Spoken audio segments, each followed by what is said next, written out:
The world of motorcycling is shrouded in mystery for those who have never thrown a leg over a bike. From the outside, bikers seem like a tight-knit community with their own language, customs, and unspoken rules. But what really goes on behind those tinted visors and leather vests? What are the secrets that seasoned riders keep from the general public, and even from new riders? Today, we're pulling back the curtain on the motorcycle community to reveal the insider knowledge that bikers rarely share with outsiders.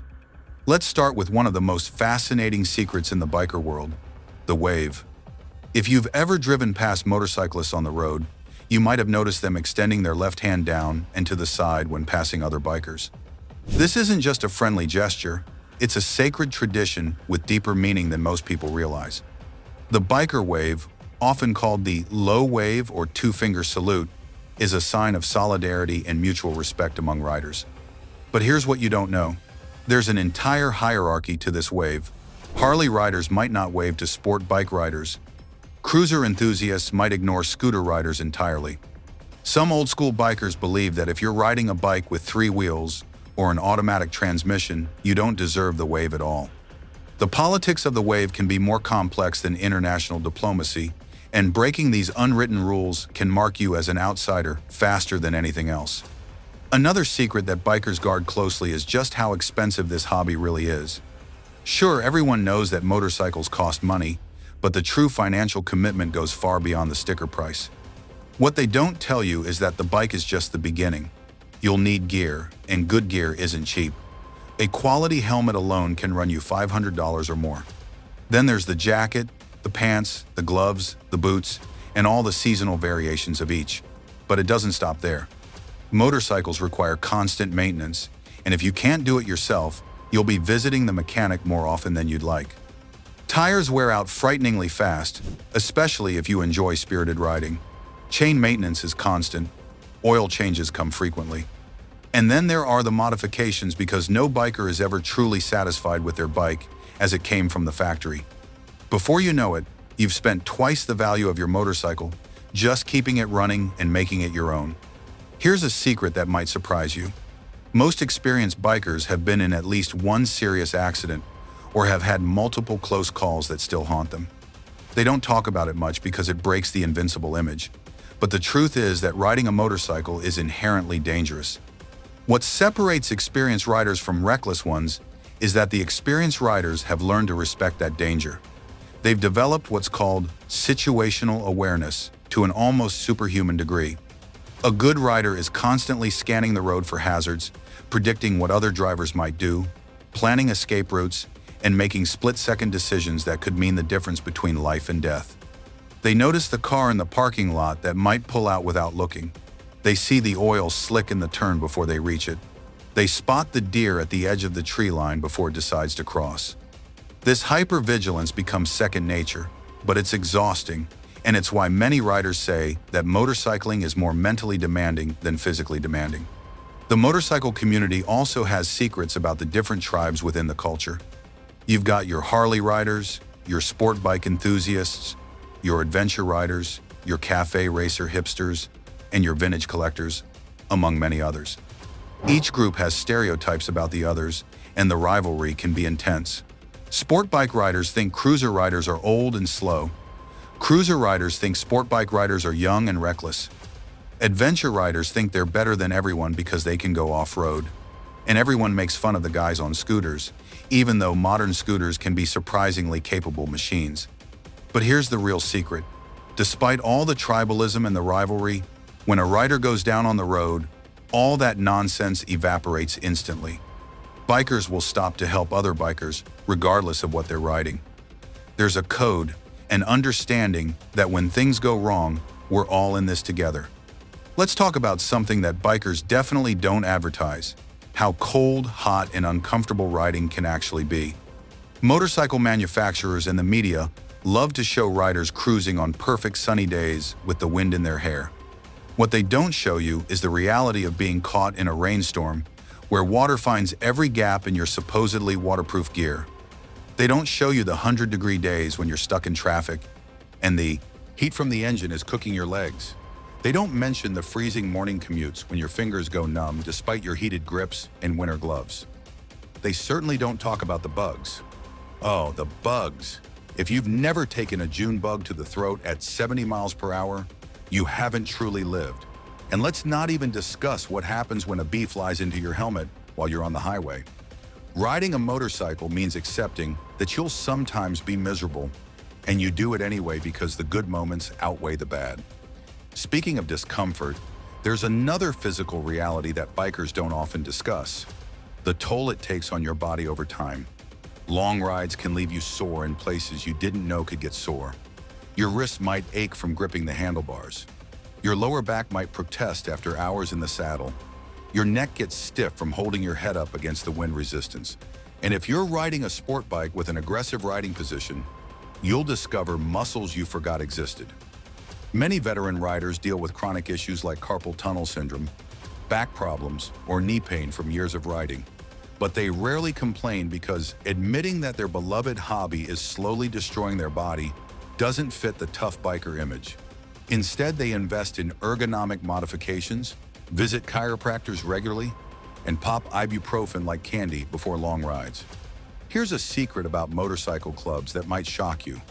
Most of them are nothing like what you see in movies and TV shows. The media loves to focus on outlaw motorcycle clubs with their criminal activities and gang warfare. But the vast majority of motorcycle clubs are just groups of friends who like to ride together. They might have patches and colors and bylaws, but their main activities involve planning charity rides, organizing poker runs, and arguing about where to stop for lunch.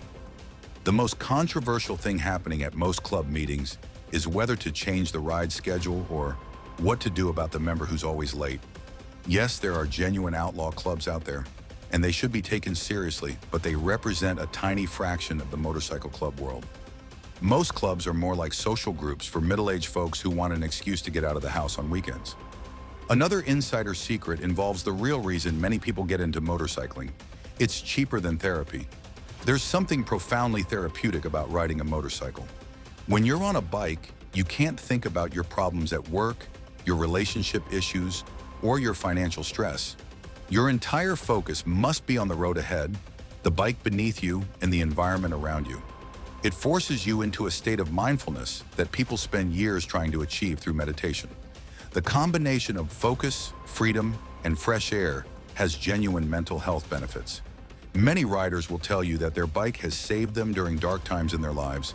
It gives them something to look forward to, a reason to get out of bed, and a community of people who understand them. This isn't something you'll see in motorcycle advertisements, but it's one of the most important aspects of the culture. Let's address the elephant in the room: loud pipes. You've heard the saying, "Loud pipes save lives," which bikers use to justify their obnoxiously loud exhaust systems.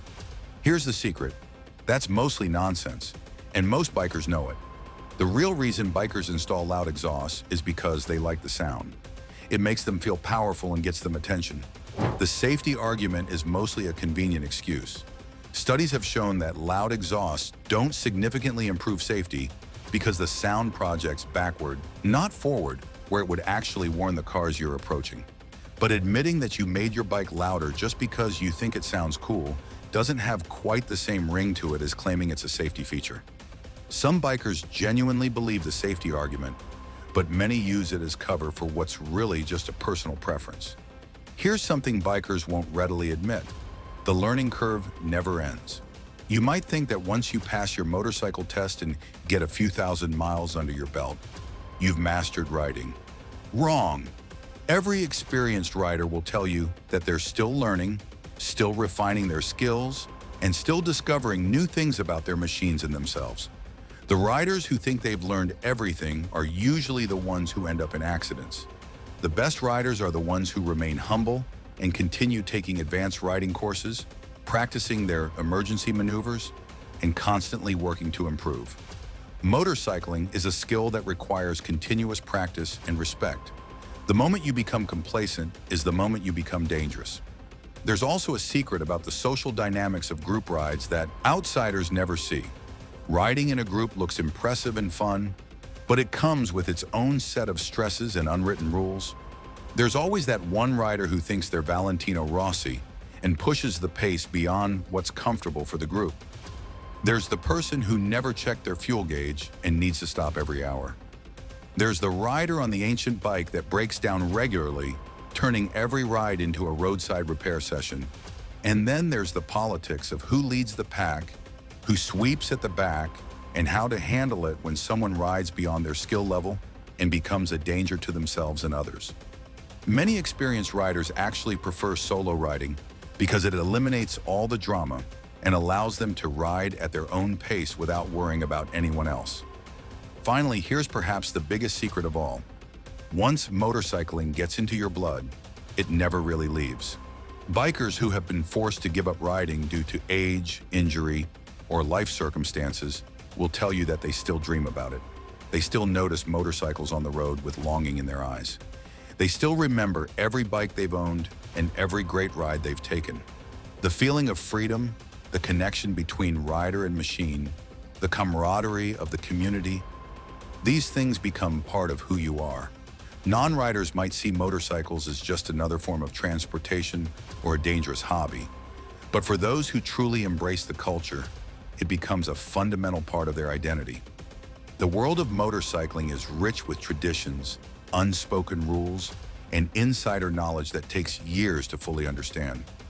These secrets aren't really secrets in the sense that bikers are trying to hide them. They're simply aspects of the culture that you can only truly appreciate by becoming part of it. So the next time you see a group of bikers on the road, remember that they're part of a complex community with its own language, values, and way of seeing the world. And if you're thinking about becoming a rider yourself, now you know a little bit more about what you're getting into. Just remember to wave to your fellow riders. Unless they're on a scooter, apparently.